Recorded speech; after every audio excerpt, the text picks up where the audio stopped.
All you art majors are like, wah, wah, wah, wah, wah, X, Y, wah, wah, wah, wah. Right. So nothing to be scared of. But when I'm working on lathes, for some reason I think of like the Etch-a-Sketch, because what you're basically going to be doing is, this is a 3-jaw chuck that will be holding your material.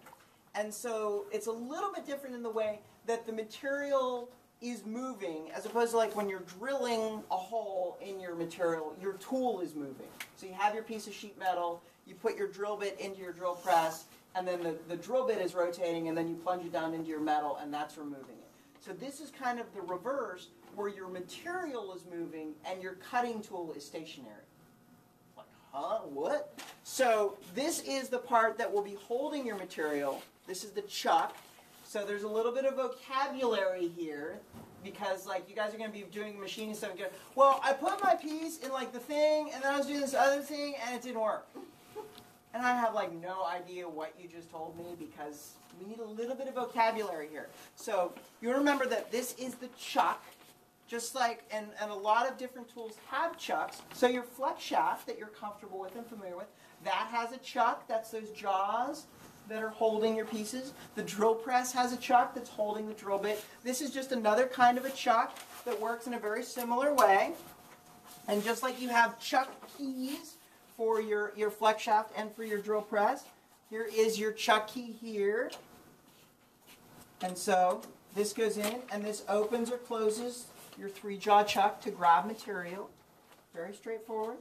Just to kind of start with, I'm skipping. I'm going off script. It's crazy. Okay, so this is the chuck. Now this is your tool holder, and we have a whole myriad of different tools. Now this may be very intimidating and overwhelming, because it's like, oh my gosh, which tool do I choose? And So don't worry. Just start very basic, just with this tool, because you're just going to be subtracting material. So you're just going to be using the end of this anyway to just remove material. So don't worry about that. This is just the variety of different tools that you have, but just start with a very basic tool here. And I want to actually cut the material and prep it and everything like that before we get into it. But this is where you hold the tool, and you have, this is the Etch-a-Sketch part, where to move your tool to get in and cut the material, you have your cross feed here. See, that moves it back and forth. Etch-a-Sketch knob part 1. And then you have this cross feed that moves the tool in and out. And that's your other knob on your Etch-a-Sketch, all right? So what you're not going to do, this is what everybody wants to do, and what you're not going to do is like, oh, well, you know, if you get really good with an Etch-a-Sketch and you turn like both knobs at the same time and you can like draw a circle. No, you're not, it's not going to happen, because it's going to be a train wreck. So you're not going to be doing this. All right? That's not what we're going to have happen. You guys are laughing now. You're going to think about it. You're going to be in the studio alone. You're like, I know, James, but I just, you know, you're going to think you can do it, so don't, because you'll go the wrong direction, you'll crash in, and everything else. So, so this is just the general parts of the lathe. The other part here is, this is the on-off switch. So it's very important before you turn the machine on, is you want to make sure that nothing is going to crash into anything else.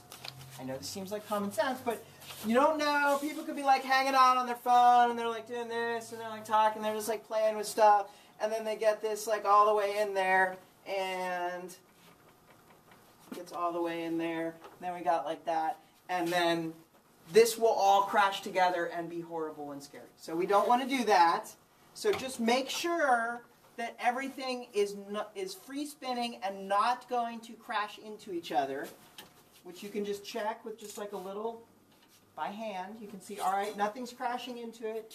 And so then you're ready to, you know, if you're all set up, and you can just turn it on.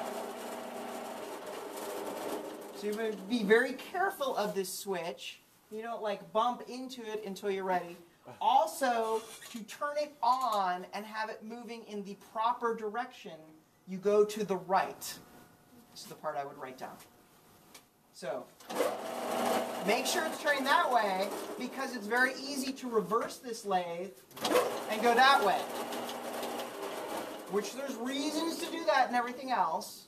but you want to make sure it's turning the right way. Very important. It's just like if you reverse the drill press, it's not going to drill a hole.